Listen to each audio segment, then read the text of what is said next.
Hello friend, भाद्रपद मास की कथा का अध्याय 11।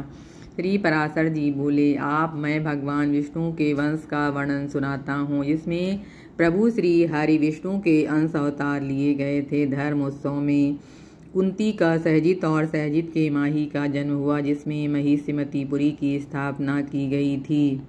महिष्मा माँ की भद्रा श्री हुई। भद्रा श्रेया के दार दम दूर दम के मृत वीर से कृत अग्निप्रीत धर्म और क्रतोस नामक 4 पुत्र उत्पन्न हुए। वीर से 1000 भुजाओं वाले शब्द रूप के अधिपति अर्जुन का जन्म हुआ। कल भागवत रूपी अर्जुन का हाथी उत्सव हुआ। दत्तो द्रव्य जी की पूजा करने के बाद उन्होंने 1000 भुजाओं वाले आधार पर अपने पैर रखे। देश विजय का निवारण, युद्ध के द्वारा संपूर्ण पृथ्वी पर विजय, शत्रु से मृत्यु तथा तीनों लोकों के प्रसिद्ध व्यक्ति, ऐसे अनेक वरदान अर्जुन ने मांगे और प्राप्त किए थे। संपूर्ण सप्तऋतु में अर्जुन ने भूमि का पालन पोषण किया था तथा 10,000 यज्ञदान किए थे। तब कोई भी राजा अपनी विनम्रता और ज्ञान के कारण अर्जुन के बल की बराबरी नहीं कर सका।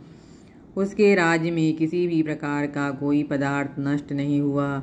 इस प्रकार उसने सहदेव के साथ अपनी संतान, स्वास्थ्य, पराक्रम और संपत्ति को सुरक्षित रखते हुए 4000 वर्षों तक शासन किया। एक दिन जब वह समस्त मंगना पान के आने से व्याकुल होकर लवण नदी नर्मदा में विचरण कर रहा था, तब उसकी राजधानी महिष्मतपुरी का समस्त देवताओं, दानवों, गंधर्वों और राजाओं के विजय मत से आक्रांत रावण ने आक्रमण कर दिया, जो उसकी राजधानी महिष्मतपुरी को जीतने आए थे। तब उसने उसे राजा बना दिया और रावण को अचानक पशु की भांति बांधकर अपनी नगरी में एक निर्जन स्थान पर रख दिया। इसके पश्चात अर्जुन ने 85,000 वर्ष तक व्यवस्थित रहने पर भगवान नारायण के अंशावतार परशुराम जी के अपने दुकान पुत्र से सूरसेन का वध कर दिया था। ब्रजसेन मधु और जयध्वज कल्याण के 5 मुखिया थे और तालियां केशव का पुत्र था।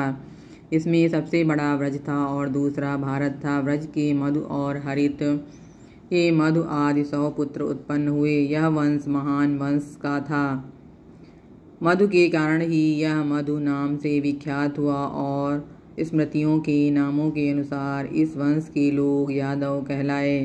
श्री पराशर जी बोले, मैं आपको जेटेट के प्रथम पुत्र यानी यदि के वंश का वर्णन सुनाता हूँ, जिसमें भगवान श्री हरि विष्णु के अंश रूप में अवतार लिए थे। इस विषय में यह कथा प्रसिद्ध है, जिसमें नमक निराकार परम ब्रह्म श्री कृष्ण ने अवतार लिया था, जिससे वे यदुवंश के सच्चे वंशज बने। जो भी मन लगाकर सुनता है, उसके सभी पाप नष्ट हो जाते हैं। स्मृतियों के सहजीत तट पर उनके नल और नहो नामक 4 पुत्र हुए। साजिद से जीत नामक पुत्र उत्पन्न हुआ और सत्यजीत से है और या के पुत्र वेणु नामक 3 पुत्र हुए। धर्म हुआ और धर्म के नेत्रधाम हुआ। नेत्र की कुंती के सहजित और सहजीत के मही नामक पुत्र का जन्म हुआ, जिससे महिष्मती की स्थापना हुई। महिष्मा माँ की भद्रा श्री हुई। भद्रा श्रेया के द्वार दम दूर द्रम के मृत वीर से कृति का जन्म हुआ।